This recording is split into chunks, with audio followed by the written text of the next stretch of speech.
یہاں میں بات اس موضوع پر تو میں بہت زیادہ، میں دو چیزوں پہ بہت بولتا ہوں، 3 طلاق کے مسئلے پر، ایک خلا کے مسئلے پر، اس لیے کہ یہ تو ایک تو کوئی بول نہیں رہا اس پہ جتنا بولنا چاہیے، دوسرا اس نے نظام کیا کر دیا ہے، عدالتی خلا نے تو بیڑا ہی غرق کر دیا ہے نا، وہ تو سارا فیملی سسٹم کی ایسی کی تیسی کر دی ہے، اس لیے میں اس پہ بہت بولتا ہوں.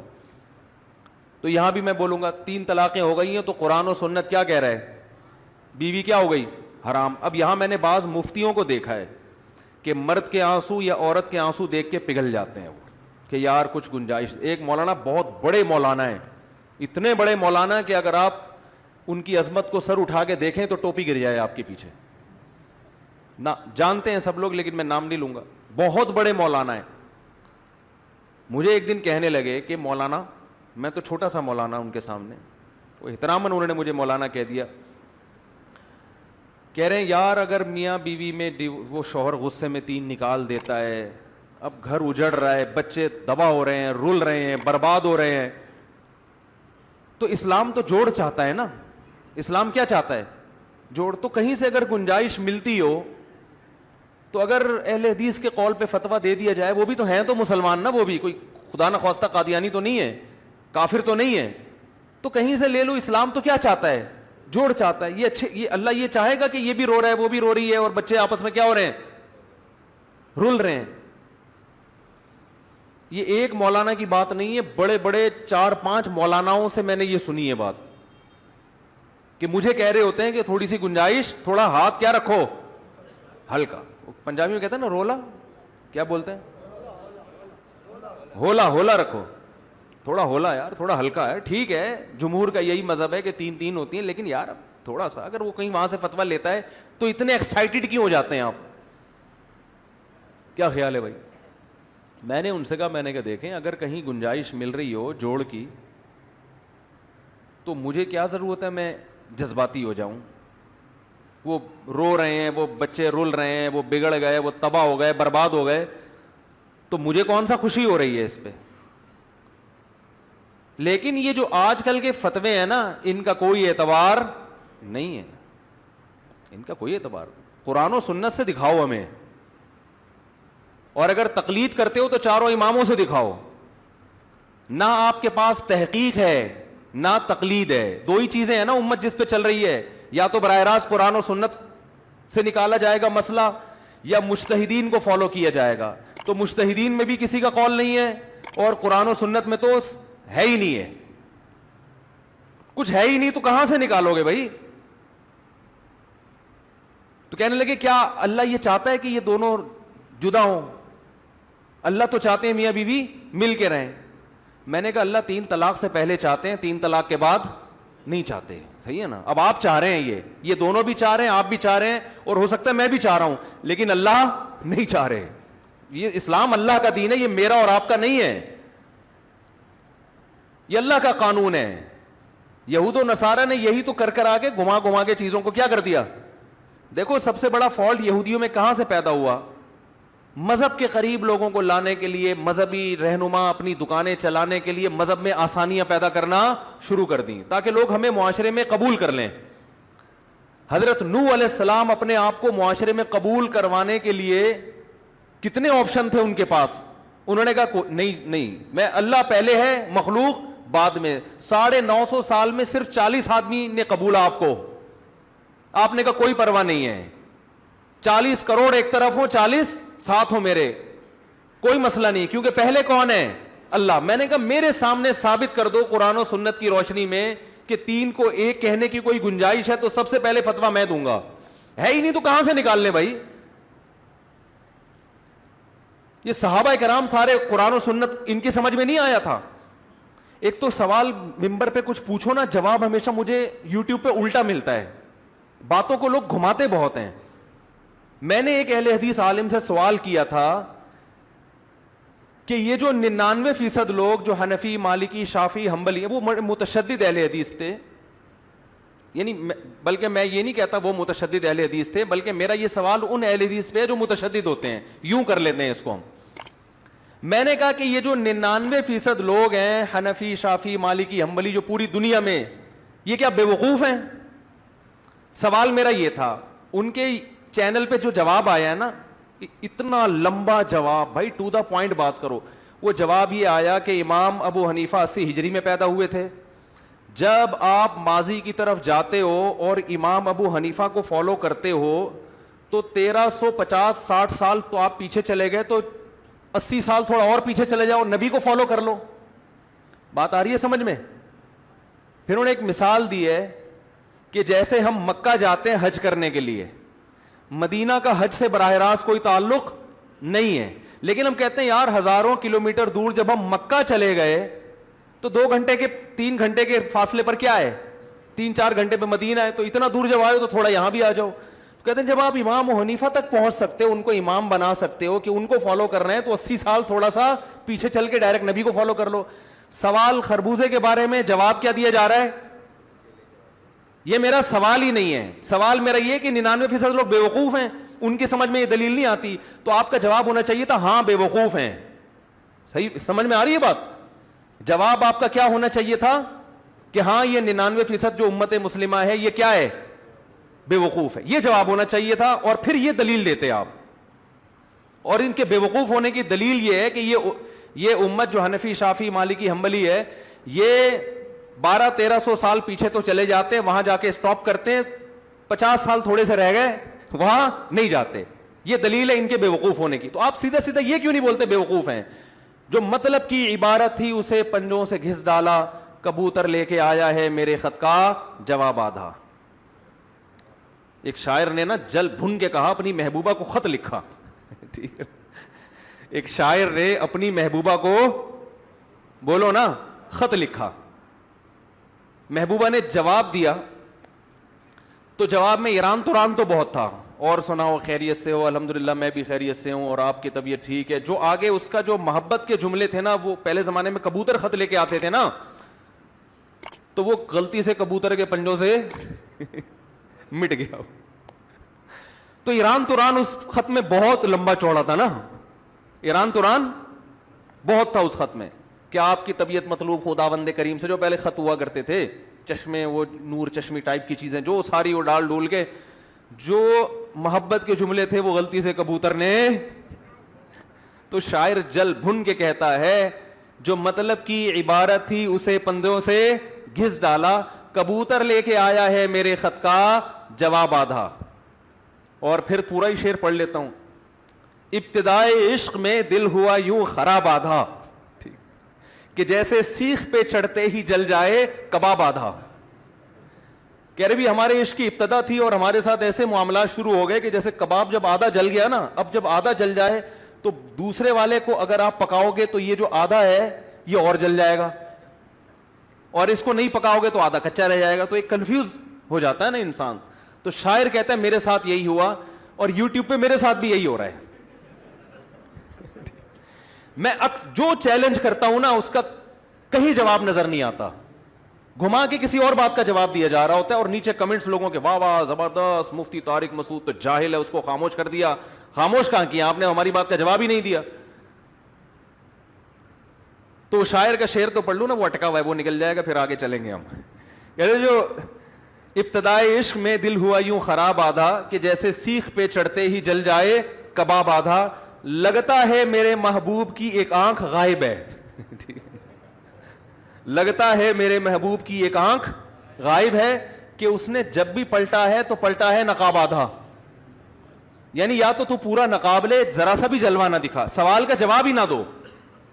دینا ہے تو پورا جواب دو نا بھائی, جلوہ بھی آدھا تو اس میں مطلب لگتا ہے کہانی ہے, یہ آدھی آنکھ ایک آنکھ اس محبوبہ کی کیا ہے, غائب ہے. تو کہہ رہے نا جلوہ کرا رہی ہے, ترسا رہی ہے.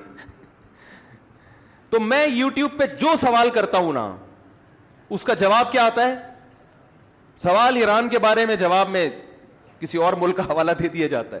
تو میرا سوال یہ تھا, میں اہل حدیث کو گمراہ نہیں کہتا, چلو یار وہ نہیں کسی مسلک کو فالو کرتے, ان کا یہ دعویٰ ہے کہ ہم ڈائریکٹ قرآن و سنت پہ چلتے ہیں, تو ٹھیک ہے, کوئی گورنمنٹ کی طرف سے پابندی نہیں ہے, مقصد تو صحیح ہے نا. لیکن میں یہ کہہ رہا ہوں کہ یہ جو حنفی شافعی مالکی حنبلی جو 99% امت صدیوں سے کسی ایک مسلک کو فالو کرتی آ رہی ہے, یہ کیا, یہ گمراہ ہے کیا؟ آپ کہتے ہو یہی طریقہ صحیح ہے ہمارا, یہ غلط ہے جو یہ لوگ کرتے ہیں, تو یہ غلط کا مطلب 99% امت غلط ہے. اس کا جواب یہ ہونا چاہیے تھا ہاں غلط ہے. لیکن یہ جواب نہیں ہے. جواب میں آیا ہے کہ آپ حج کرنے جاتے ہیں تو مدینہ کیوں نہیں چلے جاتے ہیں. تو آپ 80 سال پیچھے امام حنیفہ تک پہنچ گئے, 1400 سال پیچھے پہنچ گئے, تو 80 سال تھوڑا سا فاصلہ رہ گیا. یہ جواب بھی غلط ہے. یہ اس لیے غلط ہے کہ آپ جن علماء کو فالو کر رہے ہیں نا, آپ کی عوام, وہ 1400 سال پہلے نہیں جا رہے, وہ اسی صدی میں آ کے بریک لگا لیتی ہے. اور ہم کہاں جا رہے ہیں؟ ہم ائمہ مجتہدین تک پہنچ رہے ہیں. دیکھو ڈائریکٹ حدیث کو کوئی بھی فالو نہیں کر رہا اس زمانے میں, اس لیے کہ کسی مسلک میں ایک حدیث اگر ہے تو اس کی تائید کر رہی ہے, تو دوسری حدیث اس کے خلاف بھی جا رہی ہے.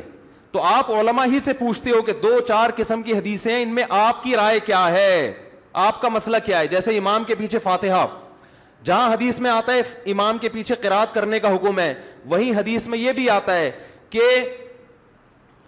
من کان لہ امام فقراءۃ الامام لہ قراءۃ, جس کا امام ہو تو امام کی قرات مقتدی کے لیے کافی ہے. وہاں حدیث میں یہ بھی آتا ہے, مسلم کی حدیث ہے, انما جعل الامام لیتم بہ, امام کو امام اس لیے بنایا جاتا ہے اس کی اقتدا کی جائے. اذا کبر فکبروا, تکبیر کہے تو تکبیر کہو. واذا قرأ فانصتوا, صحیح مسلم کے الفاظ ہیں, قرات کرے تو خاموش ہو جاؤ. واذا قال ولا الضالین, جب ولا الضالین کہے قولوا آمین. واذا رکع, جب رکوع کرے فرکعوا, تو تم بھی اس کے ساتھ رکوع کرو. یہاں امام کو قرات کا حکم دیا جا رہا ہے, مقتدی کو صرف آمین کہنے کا حکم دیا جا رہا ہے. اسی طرح قرآن مجید, یہ جو کہتے ہیں حدیث میں آتا ہے کہ لا صلاۃ الا بفاتحۃ الکتاب, سورہ فاتحہ کے بغیر نماز نہیں ہوتی. صحیح مسلم میں دوسری حدیث بھی ہے, من لم یقرأ بفاتحۃ الکتاب فصاعدا, جو سورہ فاتحہ پلس تلاوت نہیں کرتا اس کی نماز نہیں ہوتی. ہم کہتے ہیں جب باقی تلاوت میں امام کی تلاوت مقتدی کے لیے کافی ہے تو فاتحہ میں بھی کافی ہونی چاہیے. میرا مقصد ابھی فروعی مسائل کے دلیل دینا نہیں ہے, دلیل ادھر بھی ہے ادھر بھی ہے. تو آپ ان مختلف دلائل میں اپنے عالم کو فالو کرتے ہو جس پر آپ کو اعتماد ہوتا ہے, آپ اس کی رائے کو لے رہے ہوتے, آپ ڈائریکٹ نبی کو فالو نہیں کر رہے ہوتے. ڈائریکٹ نبی کو فالو کرو گے تو یہ تو ساری حدیثیں نبی کی ہیں, ان میں کس کو لینا ہے کس کو چھوڑنا ہے یہ تو علماء بتائیں گے. آپ 15ویں صدی کے علماء کو فالو کر رہے ہو اور ہم تابعین کے دور کے مجتہد کو فالو کر رہے ہیں. آپ کراچی میں بیٹھے ہوئے ہو, ہم حج کرنے کے لیے مکہ چلے گئے, تو آپ ہمیں مشورہ دے رہے ہو کہ مدینہ کیوں نہیں جا رہے, جبکہ آپ ابھی تک مکہ بھی نہیں پہنچے. آپ سمجھ میں آ رہی ہے بات؟ تو ہم کم از کم مجتہد کو فالو, قرآن و سنت میں سمجھنے کے لیے مجتہد تک تو پہنچتے ہیں, اور مجتہد آج کا نہیں بلکہ صدیوں پرانے جنہوں نے تابعین کی زیارت کی ہو. اور آپ کے مسلک کے لوگ قرآن و سنت سمجھنے کے لیے 15ویں صدی کے مولویوں کو فالو کر رہے ہیں. تو نبی صلی اللہ علیہ وسلم کو ڈائریکٹ کوئی بھی فالو نہیں کر رہا اس زمانے میں. فروعی اور اختلافی مسائل میں تو علماء ہی کو فالو کیا جاتا ہے. آپ کے علماء آپ کو جو رائے بتاتے ہیں آپ اس کو فالو کرتے ہو, تو آپ تو وہاں تک پہنچے ہی نہیں, آپ تو یہیں پر پہنچے ہوئے. اور جو 15ویں صدی کے مولوی کو فالو کر رہا ہے وہ کہہ رہے ہیں میں ڈائریکٹ قرآن و سنت کو فالو کر رہا ہوں, اور جو مجتہد کو فالو کر رہا ہے اس کو کہہ رہے ہو کہ یہ قرآن و سنت کو فالو نہیں کرتے. تو یاد رکھو, اس کو خوب اچھی طرح اس بات کو سمجھیں کہ بات یہ نہیں ہے کہ کون نبی کو فالو کر رہا ہے کون مجتہد کو فالو کر رہا ہے. بات یہ ہے کہ نبی کے قول کے 2 مطلب بیان کیے جا رہے ہیں. ایک مطلب ابو حنیفہ نے بیان کیا اور ایک مطلب 15ویں صدی کا کوئی مولوی بیان کر رہا ہے. ہم کہتے ہیں جو مطلب ابو حنیفہ بیان کر رہے ہیں یا امام شافعی بیان کر رہے ہیں وہ مطلب کے صحیح ہونے کا امکان زیادہ ہے, اور جو مطلب 15ویں صدی کا مولوی بیان کر رہا ہے اس مطلب کے غلط ہونے کا امکان زیادہ ہے. مقلد ہم بھی ہیں, مقلد آپ بھی ہیں. آپ 15ویں صدی کے مولویوں کی تقلید کر رہے ہیں اور اپنے آپ کو محقق کہتے ہیں, اور ہم مجتہدین کی تقلید کر رہے ہیں جن کو 99% امت نے فالو کیا. آپ ہمیں کیسے گمراہ کہہ سکتے ہو؟ بہت مشکل ہے بات سمجھانا. تو میں نے جنہوں نے مجھے یوٹیوب کا کلپ بھیجا نا جس میں نے کہا تھا 99% لوگ کیا بے وقوف ہیں, تو انہوں نے جواب دیا کہ وہاں تک کیوں نہیں چلے جاتے. میں نے کہا جو میرے سوال کا مطلب نہ سمجھے وہ قرآن و سنت کیا سمجھے گا؟ وہ ہماری بات کا مطلب آپ کی سمجھ میں نہیں آ رہا. یہ ایک اور مثال سے میں یہ دعویٰ سمجھاتا ہوں, اس سے زیادہ سمجھ میں آئے گا. میری ایک اہل حدیث عالم سے بات ہوئی, میں نے صحابہ کے فتاوی پیش کرنا شروع کیے کہ جو 3 طلاق کو 3 کہتے تھے. انہوں نے کہا دیکھو جب آپ صحابہ تک جا سکتے ہو تو نبی تک کیوں نہیں جا سکتے؟ ڈائریکٹ نبی سے بتا دو نا. بات آ رہی ہے سمجھ میں؟ کہنے لگے ہم نے کلمہ نبی کا پڑھا ہے, صحابہ کا یہ ان کے الفاظ تھے کہ ہم نے کلمہ نبی کا پڑھا ہے, صحابی کا نہیں پڑھا. میں نے کہا صحابی نے کس کا کلمہ پڑھا تھا یہ بتاؤ. تم نے تو نبی کا کلمہ پڑھ لیا, تمہیں نبی کی بات سمجھ میں آ رہی ہے, اور جو درجنوں صحابہ کے فتاوا ہم پیش کر رہے ہیں ان کی بات کو تم یہ کہہ کے رد کر رہے ہو کہ ہم صحابہ کا کلمہ نہیں پڑھتے, ہم کس کا کلمہ پڑھتے ہیں؟ نبی کا. اس کا مطلب صحابہ نے کسی اور کا کلمہ پڑھا تھا اور نبی کا کلمہ صرف آپ نے پڑھا ہے. تو بات یہ ہے کہ صحابہ نے بھی نبی کا کلمہ پڑھا, آپ نے بھی, لیکن صحابہ نبی کی بات کو زیادہ اچھی طرح سمجھے اور آپ نبی کی بات کو زیادہ اچھی طرح نہیں سمجھے. اس لیے ہم نبی کی بات کو سمجھنے کے لیے صحابہ کے فتوے کو فالو کرتے ہیں, اور آپ کے جو مقلد ہیں وہ نبی کی بات کو سمجھنے کے لیے آپ کے فتوے کو فالو کر رہے ہیں. تو ابو حنیفہ یا صحابہ کی سمجھ نبی کی سمجھ کے مقابلے میں لا کے مت پیش کیا کرو. ابو حنیفہ یا صحابہ کی سمجھ آپ اپنے مولویوں کے مقابلے میں لا کے پیش کیا کرو کہ ان دونوں کی سمجھ میں ٹکراؤ ہو رہا ہے.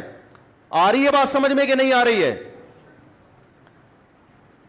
تو لفاظی کا دور ہے, باتوں کو گھمانے. اور آج کل کے جو مولوی ہیں ان کا یہ نہیں پتا ہوتا یہ حدیث کا ترجمہ بھی صحیح کر رہے ہیں کہ نہیں کر رہے ہیں.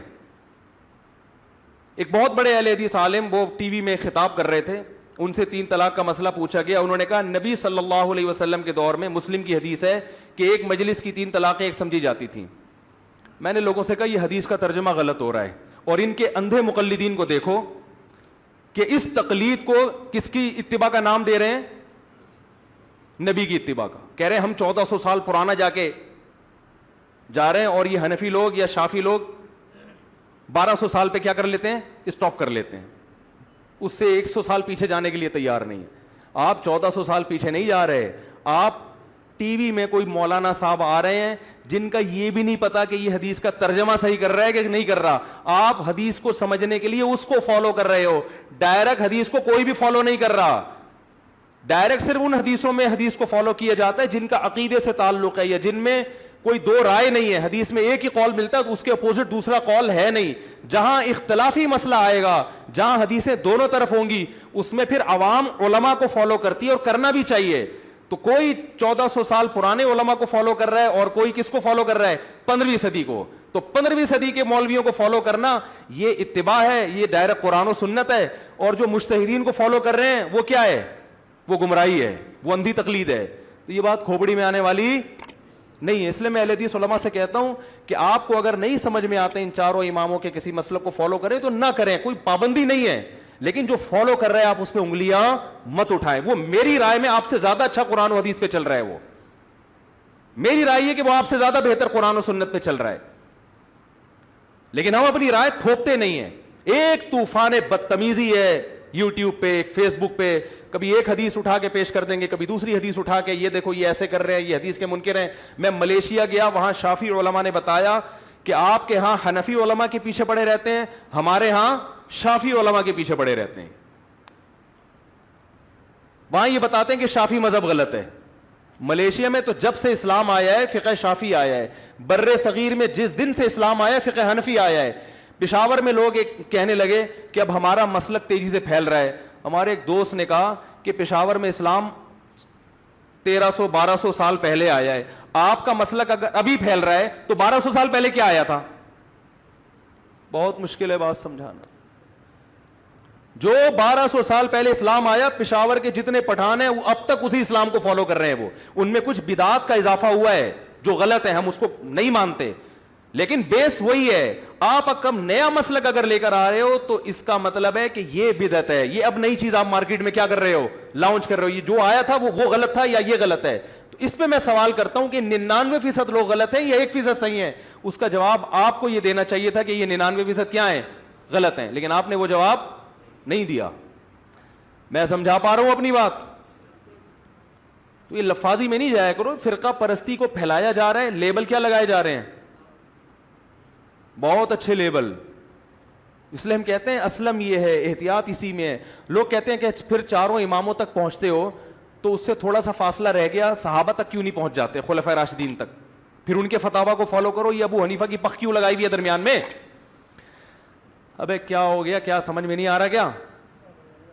اس کا جواب یہ ہے, یہ بالکل ایسا ہی ہے جیسے مصحف عثمانی تک کیوں پہنچتے ہو. حضرت عثمان کا مصحف ہے نا جس کی ہم تلاوت کرتے ہیں. ارے بھائی یہ جو قرآن ہم پڑھتے ہیں یہ مصحف جو ہے یہ کس کا ہے؟ حضرت عثمان کا مرتب کردہ ہے, اور اس کا نام بھی کیا ہے؟ مصحف عثمانی. تو اگر کوئی کافر اٹھ کے ہم سے پوچھے کہ تم حضرت عثمان تک قرآن پہنچا دیتے ہو تو تھوڑا ہی فاصلہ رہ گیا, مصحف محمدی کو فالو کیوں نہیں کر لیتے؟ ہم کہیں گے نبی صلی اللہ علیہ وسلم کا جو مصحف تھا وہ ہمارے پاس کتابی شکل میں A to Z موجود نہیں ہے, وہ حضرت عثمان نے مرتب کیا ہے. تو نبی صلی اللہ علیہ وسلم نے جو قرآن و سنت ہمارے سامنے بیان کیا, اس سے جو اسلامی لا ریٹن فارم میں آیا ہے, A to Z لکھا گیا ہے, وہ ان چاروں اماموں کے شاگردوں نے لکھا ہے, اس سے پہلے لکھا ہی نہیں گیا, وہ مرتب شکل میں ہمارے پاس موجود ہے ہی نہیں. جب موجود ہے ہی نہیں تو فالو کیسے کریں ہم اس کو؟ سمجھ میں آ رہی ہے کہ نہیں آ رہی ہے ہی نہیں ریٹن فارم میں. صحابہ کے فتوے آپ کو A to Z ملیں گے ہی نہیں اس ترتیب کے ساتھ. جیسے کوئی کہے بخاری کی حدیث کو کیوں فالو کرتے ہو, حضرت ابو ہریرہ کی حدیثوں کو کیوں فالو نہیں کرتے؟ ہم کہیں گے بھائی حضرت ابو ہریرہ کی جو حدیثیں تھیں وہ کس میں آ گئی ہیں؟ وہ ریٹن فارم میں بخاری میں آئی ہیں. اب ڈائریکٹ نبی تک نہیں پہنچا جا سکتا. نبی تک پہنچنے کے لیے, نبی کی حدیث کے لیے آپ امام بخاری کے محتاج ہو. مصحف کے لیے مصحف عثمانی کے محتاج ہیں ہم جو قرآن ہے. حدیث کے لیے ہم حدیث کے جو مؤلفین ہیں ان کے محتاج ہیں. قراءت, جس لب و لہجے میں ہم قراءت کرتے ہیں, یہ ابو حفص عاصم والا لب و لہجہ ہے, یہ بھی کوفہ کے قاری تھے. اب کوئی ابو حفص کی کوئی اعتراض کرے, ابو حفص کی قراءت میں قرآن پڑھتے ہو, عبداللہ بن مسعود کی قراءت میں کیوں نہیں پڑھتے؟ اور عبداللہ بن مسعود تک تو تمہارا اسٹیشن پہنچ گیا, نبی تک تو تھوڑا ہی رہ گیا, نبی کی قراءت میں کیوں نہیں قراءت کرتے؟ ہم کہتے ہیں کہ ابو حفص عاصم میں نبی کے علاوہ کوئی اور قراءت نہیں کی ہے. ساری قراءتیں تھیں, ان پر 7 مشہور قراء نے کام کیا ہے, تو یہ قراءتیں سمٹ کے ان 7 مشہور قراء میں بند ہوئی ہیں.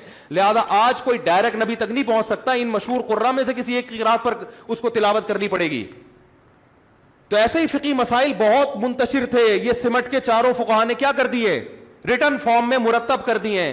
اور جب سے یہ ریٹن فارم میں آئے ہیں, امت میں 99.99% طبقہ ان چاروں میں سے کسی ایک کو کیا کر رہا ہے؟ فالو کر رہا ہے. تو آپ کو اگر 1.5 اینٹ کی مسجد بنانی ہے تو ٹھیک ہے بنائیں, لیکن آپ اس پہ یہ لیبل نہ لگائیں کہ ہم صحیح ہیں اور یہ کیا ہیں, یہ مقلد ہیں, یہ اندھے ہیں, یہ قرآن و سنت کو نہیں مانتے. ہم قرآن و سنت میں جو اختلافی مسائل ہیں ان میں اپنی عقل چلانے کے بجائے کسی پڑھے لکھے کو فالو کرتے ہیں, ایسا پڑھا لکھا جس کو آپ بھی مانتے ہیں, اور آپ کی عوام آپ کو فالو کر رہی ہے. لیبل یہ لگا رہی ہے ہم کس کو فالو کر رہے ہیں؟ نبی کو فالو کر رہے ہیں. بات کھوپڑی میں آ رہی ہے کہ نہیں آ رہی ہے؟ تو لیبل لگے ہوئے ہیں, لیبل, خوشنما نعرے ہیں. ایک حدیث جو ہے نا, ایک کو صحیح یا ضعیف کہنا, آپ اس پہ ذرا تحقیق کرنے پر آؤ. جو لوگ حدیث کو کہہ رہے ہوتے ہیں نا صحیح, وہ اس لیے صحیح کہہ رہے ہوتے ہیں کہ مولوی صاحب نے کیا کہا ہوتا ہے صحیح, اپنی تحقیق بولو نہیں ہوتی. جو ضعیف کہہ رہے ہوتے ہیں اس لیے کہ ان کے مولانا نے کیا کہا ہوتا ہے ضعیف. ہر چیز میں تو آپ